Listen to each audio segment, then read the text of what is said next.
estás, Gustavo?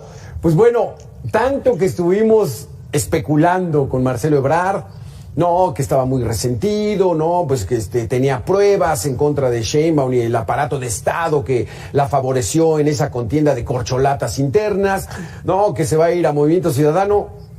No pasó nada, Gustavo. Ahora sí que nos fallaron todos los pronósticos, sí, o tú sí le atiraste. Adelante, Gustavo. ¿Tú recuerdas, querido Beto? Antes que otra cosa, un fuerte saludo, qué gustazo saludarte y a tu auditorio. ¿Recuerdas que estuvimos hablando de este tema, no? Que decíamos qué es lo que especulábamos un poco qué es lo que iba a suceder y decíamos que lo más probable es que en algún punto Marcelo pues revirara, ¿no? Que realmente las posibilidades que iba a tener pues una vez ya seleccionada Claudia Sheinbaum, pues iban a empezar a disminuir. Y así fue. Empezó, digamos que ese momentum político empezó a decrecer. Preguntábamos que dónde lo veíamos en el futuro, y un poco entre risas, pero decíamos que muy probablemente o lo veíamos en Europa o lo veíamos también diciendo que, bueno, que ya se iba a portar bien y que iba a hacer equipo con quien quedara, ¿no? Y es normal porque, digamos, las cosas se fueron presentando de manera en que su poderío político se empezó a ver mermado dentro del propio Morena, pues precisamente por esta serie de definiciones que ya estuvimos comentando al principio con los cortos de los compañeros de producción, cómo fue que se empieza a decantar ya la selección de los candidatos. Entonces, pues empezamos a ver que los marcelistas empezaron a quedar de lado. De hecho, todavía vimos una trifulca en el Congreso de la Unión, en el que pues algunos todavía incautos marcelistas hacían por ahí tratar de llamar la atención para que se le destinaran recursos a la situación de Acapulco, pero como sabíamos que la instrucción para el grupo parlamentario de Morena era que no se modificara ya el presupuesto, pues sabemos que es para darle también digamos, los recursos a las obras que se tienen planteadas y a los apoyos sociales, pues empezamos a ver que todavía por ahí la diputada Selena Ávila se hizo de palabras, incluso dijo que iba a renunciar al partido. Entonces, ahorita esta afirmación de Marcelo de que se va a quedar, yo creo que a muchos marcelistas les cae como un balde de agua fría, porque precisamente se fueron con esa finta que bien ya habíamos atinado por aquí, querido Beto. Sí, exactamente, porque apenas la semana pasada Selena Ávila, ella dijo, soy del grupo marcelista, y le tiró con todo, los acusó de traidores, lo menos que hizo, por no haberle dado ni un solo peso del presupuesto 2024 a los damnificados de Acapulco. Y entonces parecía que esa iba a ser una señal de que iba a venir un rompimiento, pero pues nuestros políticos tienen la piel muy gruesa, Gustavo, porque Marcelo Ebrard acusó a Claudia Sheinbaum de haberse utilizado 80 millones de pesos en su contienda interna cuando el tope era 5 millones. Acusó de que la Secretaría del Bienestar utilizó recursos físicos, personales, humanos para apoyar a Claudia Sheinbaum. Y ahorita dice, no, pues yo siempre he sido de izquierda y estoy con la doctora Claudia Sheinbaum. Híjole, ¿cómo podemos entender eso, Gustavo? Bueno, es una pregunta bastante complicada de responder, pero en la política hay muchas cosas que no se pueden entender si no contextualizamos. Y eso es importante porque cuando está el fragor de la batalla, los políticos suelen regatear, un poco presionar, hacer cierto tipo de amenazas incluso, sí. Pero ya cuando se empiezan a ver las definiciones, pues empezamos a ver que los escenarios cambian. Y te lo digo así francamente, querido Beto, esa situación la acabamos de ver otra vez que se repite en esta selección que se dio de los propios candidatos a las gubernaturas. Hubo muchas personas dentro del propio Morena que quedaron bien inconformes con la selección que se dio. Yo creo que la más evidente y la de la que más vamos a tener oportunidad, pues es el caso de la Ciudad de México. No se nos olviden otros también, ¿no? En Chiapas había 3 candidatos fuertes, incluso en Jalisco también se fueron por la segunda opción que había quedado. En Guanajuato pues quedó Alma Alcaraz, pero pues vimos también a un Ricardo Sheffield súper molesto, sí. al terminar esto. decíamos de Jalisco, no sé si tú alcanzaste a ver, pero el papá de Checo Pérez, pues literalmente dijo que era una burla y que se iba, ¿no? Que ya no quería nada más con Morena, nada de proyecto de Claudia Sheinbaum, y mucha gente, pues, en el camino también, pues, se va con su golpe, ¿no? Entonces, algunos soportan y otros se quedan. Lo puedo ir entendiendo, pero ¿cuál fue? Analicemos tú, Gustavo, ¿cuál es la verdadera razón por la cual Marcelo Ebrard, que tenía todas las intenciones ya de irse de independiente, de generar un partido, de irse con Movimiento Ciudadano con Dante Delgado, cuál fue la verdadera razón que lo motivó a alinearse, a disciplinarse en Morena? Con tu respuesta regresamos en 2 minutos, vamos a hacer la primera pequeña pausa.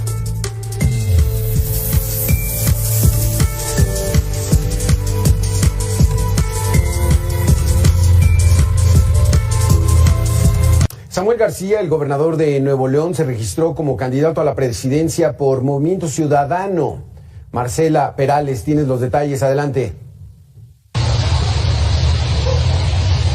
Gracias, muy buenos días, los saludos del Estado de Nuevo León para dar a conocer información en materia política, específicamente del gobernador con licencia de Nuevo León, Samuel García Sepúlveda, que este fin de semana, el domingo a mediodía, se registra de manera oficial como aspirante precandidato a la presidencia de la República por el partido Movimiento Ciudadano. Esto lo hace en la sede nacional del partido el día de ayer, domingo, como mencionamos, en donde su mensaje pues viene a ser bastante contundente. Él señala que pues prácticamente el Frente Amplio por México no le representa ninguna competencia y que más bien quien debería de preocuparse pues sería todos los competentes en contra de Morena, el partido Morena. Él así lo dice, deberían de preocuparse por Morena.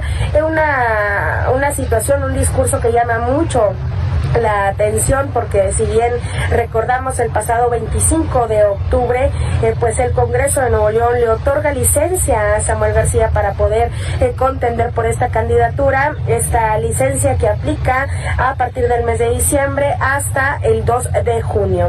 Este tiempo pues le llevará al mandatario con licencia a poder llevar una campaña de la cual nosotros estaremos pendientes. Por lo tanto, pues también comentar que pues será el partido de Movimiento Ciudadano quien determine el candidato oficial, aunque hay que mencionar que aunque se esperaba que Marcelo Ebrard estuviera también registrándose por Movimiento Ciudadano, los tiempos se agotaron y no fue así. Por tanto, se esperaría que el único aspirante por este partido sería Samuel García Sepúlveda. Nosotros estaríamos pendientes de esta información. Gracias a Marcela Perales por este asunto. Vamos a tratarlo a debate con también esto. Pero Gustavo Pérez, ¿hay una verdadera razón por la cual se disciplinó Marcelo Ebrard para quedarse en Morena? Bueno, esa es una buena pregunta porque ha habido muchas especulaciones, ¿no? Y yo creo que la que más he escuchado, que a mí no me consta, y que todo el mundo la ha mencionado, es que por ahí tiene algunos expedientes pendientes con el asunto de la línea 12 del metro, ¿no? Por ahí situaciones de desvíos de fondos, etcétera. Entonces, pues esa puede ser una razón, ¿no? Quizás, pero creo que va un poco más allá, ¿no? No creo que solamente sea una cuestión de la amenaza del poder central para decir disciplínate ya. Creo que también Marcelo tuvo que hacer una reflexión con el tiempo de verificar qué era lo que más le convenía a futuro, y yo creo que él todavía tiene la espinita, tiene la idea de que posiblemente es más probable que pueda volver a presentarse de aquí a 6 años, bueno, ya serían 7 años, ¿verdad? Porque por la suma sería el año de la pre-campaña. En fin, de aquí a 7 años se podría volver a aventar y podría hacer un recorrido como lo hizo AMLO, con suficiente tiempo para posicionarse al interior de la República. Y realmente creo que si él se queda fuera del movimiento, también empieza a ser visto como un enemigo. Y eso es algo que no le conviene si quiere tener este tipo de cobijo, de manto, y hasta posiblemente de una eventual negociación. Creo que esa es la lectura política que él tiene en su mente. Ahora, que eso se pueda dar, yo la verdad lo veo bastante complejo, porque ya también quedó un poco manchado con la situación, y yo sí soy de las personas que ve que va a ser muy difícil que muchos miembros de Morena lo vayan a perdonar por lo que sucedió, ¿eh? Aquí, ahora vámonos, ahí cerramos el capítulo Marcelo Ebrard, a ver cómo le va al buen Marcelo, ¿no? En el ámbito de su trayectoria política, ya se veía como candidato a la presidencia, él estaba listo para ser candidato a la presidencia y ahorita pues se dobla muy tranquilito y entonces pues bueno, a ver qué dice su trayectoria política. Samuel García, el joven gobernador de Nuevo León, pues de repente sale con el apoyo de Dante Delgado, vas a ser el candidato, se lanza la candidatura, tiene todo el apoyo. ¿Cómo entender que Samuel García se lance a la presidencia? ¿Tiene probabilidades? ¿Se le ve gallo para la presidencia? Esta es una situación un poco chusca porque ya también lo habíamos un poco empezado a vislumbrar que al final el candidato de Movimiento Ciudadano iba a ser de alguna manera promovido por el propio Andrés Manuel y así ha sido, lo ha recibido, ha estado hablando bien de él, animándolo, diciéndole que sí, que claro, que es un gobernador muy bueno, etcétera, endulzándole un poco el oído, pero sabemos bien que la estrategia de López Obrador, pues es, y yo creo que nadie lo va a dudar, es que divida el voto de la oposición. El día de hoy, como bien lo comentaba nuestra compañera reportera, pues estaba diciendo que empieza un poco a hablar mal de lo que es la intromisión de Morena y todo eso, pero es parte del show, es parte de la función política. Entonces, lo que sí tenemos claro es que este candidato no va a entregar las mejores cuentas en Nuevo León tampoco. Incluso dentro de la opinión política del estado de Nuevo León, hay algunas cosas que ha dejado a desear. Mucha gente no ve bien que haya dejado al gobierno del estado para irse a la candidatura presidencial. Y otra situación también es que no se le puede ver a él sin la figura de su esposa, Mariana. Es decir, él depende mucho más bien del carisma que tiene la propia esposa, y es algo que como político a él, pues puede la gente decir que le suma, pero en realidad le resta porque el candidato presidencial es él, no la esposa. Entonces, él puede ser un genio en TikTok, puede ser un genio en Instagram y todas estas redes sociales, pero a la hora del voto no siempre votan las redes sociales. Él es elocuente, maneja bien la retórica, pero sí, como dices, ¿cómo podríamos entender ahorita? Porque cada semana que nos vemos, Gustavo, cambia el abanico de la política. ¿Cómo lo podemos entender? Si, como dices, es una jugada de Palacio Nacional, ¿cómo lo podemos entender? ¿Le quita votos al Frente Amplio con Xóchitl? ¿No le quita votos a Morena? ¿O también cuando al presidente le urge que la Cámara de Diputados sea de mayoría morenista? ¿Cómo lo entendemos? Yo creo que el que está más contento con la situación es el propio presidente, porque él sí tenía un cálculo de cierto riesgo. Sí, Marcelo terminaba siendo el abanderado por Movimiento Ciudadano, eso sí era un cisma. Ahorita ya no, ahorita ya pues les van a dejar las canicas chiquitas, es decir, algunas les van a dejar diputaciones, cosas que sean municipios a lo mejor y todo eso a la gente de Marcelo, pero eso ya cambia el escenario político, porque ya no se va a constituir esta fuerza marcelista, digámoslo, con un propio vehículo con el cual pudiera amenazar e incluso rebatarle votos a Morena. Eso es un escenario que ya no se va a presentar, querido Beto, eso es algo que le favorece a propio Morena. Sí, efectivamente, yo sí considero, y esto es una postura muy personal, que le va a restar votos hasta cierto punto a Xóchitl Gálvez. También vemos por ahí otra candidatura de Eduardo Verástegui, que se supone que es un personaje de, pues digámoslo, de derecha radical o de una derecha mucho más marcada que lo que representa el propio PAN, que es uno de los partidos que lidera el Frente Amplio, el Frente de Oposición. Pero como vemos, estos candidatos realmente pues van a tener una función anecdótica en todo lo que va a ser el proceso. También hay que decirlo, la estrategia de Movimiento Ciudadano sí tenía que ser irse por su propia cuenta, porque para ellos es afianzar el poder político a nivel nacional. Siempre están haciendo un poco de prueba y ensayo, porque la tirada que ellos tienen, y eso han sido ellos muy abiertos en decirlo, es que esperan contender con mucha fuerza, con muchísima más fuerza para dentro de 7 años, ¿no? Y en el caso del joven Colosio, que es al que tienen en la mira y que él ya lo dijo que sí le interesa, pero que no es el momento. Entonces, a ellos les interesa mucho tener esta experiencia del despliegue político que pueden tener, y hay que decirlo, hay algunos lugares donde sí pueden dar competencia en diferentes gubernaturas, entre ellas Jalisco por el soporte, digamos, estructural que tiene, que lo han hecho bien, y otra, por ejemplo, que se me viene ahorita a la mente, podría ser incluso Morelos, donde se van a ir con un candidato que tuvo acercamientos con el frente, el caso del general en retiro Alfonso Duarte Mujica. ¿Por qué? Porque en ese caso de Morelos, es un estado donde se requiere respuestas de seguridad, y las dos contendientes, tanto de Morena como del frente opositor, que se va a ir precisamente con una exmorenista, pues no tiene ningún conocimiento en términos de seguridad. Entonces hay que ver al Movimiento Ciudadano, hay que estar al pendiente de lo que hagan, porque no es verdad que nada más vayan a entrar a tener nada. En el caso de la presidencia, pues va a ser menor el ruido que pueda generar en el resultado final, pero en los estados hay que ver su desempeño, ahí es donde hay que poner la atención. Está interesante, entonces, el Movimiento Ciudadano.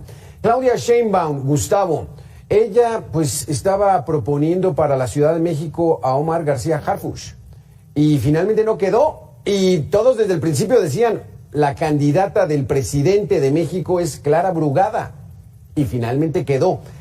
¿Le resta mérito, poder, influencia a Claudia Sheinbaum en este movimiento?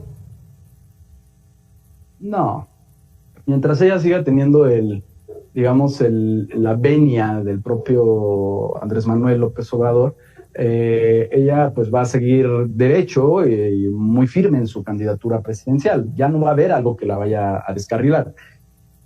Sin embargo, y esto es una lectura que empiezo a comprender hasta ahora, es que si sentían que la Ciudad de México iba a ser pan comido con Omar García Harfuch, porque incluso sus propios datos, sus propias encuestas y las encuestadoras externas que ellos pagaron, pues todas decían que Omar García Harfuch traía un 40% de intención de voto, o sea, 40%. La terquedad, porque no le puedo llamar de otra manera, de lanzar a Clara Brugada, que traía entre 25, en algunas se le fue hasta con 24, me parece, hasta 27%, 28%, es decir, siempre anduvo alrededor de 14 puntos de diferencia con García Harfuch. Yo creo que el resultado no va a ser tan sencillo, ahí sí la van a tener que poner a competir, porque ya en el frente sí se definió que va a ir Santiago Taboada. Todavía el Movimiento Ciudadano no ha dicho qué va a hacer aquí en la Ciudad de México, pero realmente pues no sabemos que no tienen una estructura grande. Sí. Hay que ver, porque ya algunos comentaristas, yo creo que temerariamente han salido a decir que con Clara Brugada hay la posibilidad de que pierdan y que sería como la continuación de lo que quedó pendiente en el 2021. Yo no creo eso. Yo sí creo que incluso algunas de las alcaldías dentro de la Ciudad de México las ha puesto en riesgo la propia oposición por una crítica que yo les he hecho, que es cuando ellos empiezan a gobernar, cada uno se va con su bandera política y nunca se ven como, esta es la oferta de la oposición, ¿no? Entonces cada quien va con una narrativa, y eso en términos del voto es muy complicado para la gente de entender, no porque no tengan la capacidad, sino porque es mandar diferentes mensajes que no generan unidad. En el caso de Morena, pues siempre es lo mismo, ¿no? Es como el tema del bienestar y las ayudas sociales y poco más, porque realmente no necesitan hacer otro esfuerzo. Pero sí empiezo a ver que incluso dentro de algunos sectores de Morena, como lo estaba diciendo hace rato, hay inconformidad. No salieron tan contentos de lo que sucedió. Esa famosa unidad que está pidiendo Claudia Sheinbaum. Vamos a hacer la segunda y última pausa de este debate, Gustavo. Regresamos en 2 minutos. Nacional Cañete 2023, Gustavo Pérez, un evento sumamente importante por el tema de las tecnologías y las comunicaciones. Ya escuchábamos al licenciado Enrique Yamuni, presidente nacional de la Cañeti, con este evento que está muy interesante, como está de interesante la política, Gustavo Pérez. Entonces, nos quedamos pendiente con Claudia Sheinbaum para cerrar el tema. Tú dices que mientras tenga la venia del presidente, ella está asegurada, pero esa venia se va a romper cuando Claudia Sheinbaum, si es que gana la presidencia, asuma el cargo, ¿o continuará esta venia? Ay, interesante pregunta. Yo lo que he estado viendo y se me hace muy curioso es que la propia gente que está llevando su campaña de marketing, hay que decirlo, es la gente de Heurística, que ellos también estuvieron en la campaña del propio Andrés Manuel.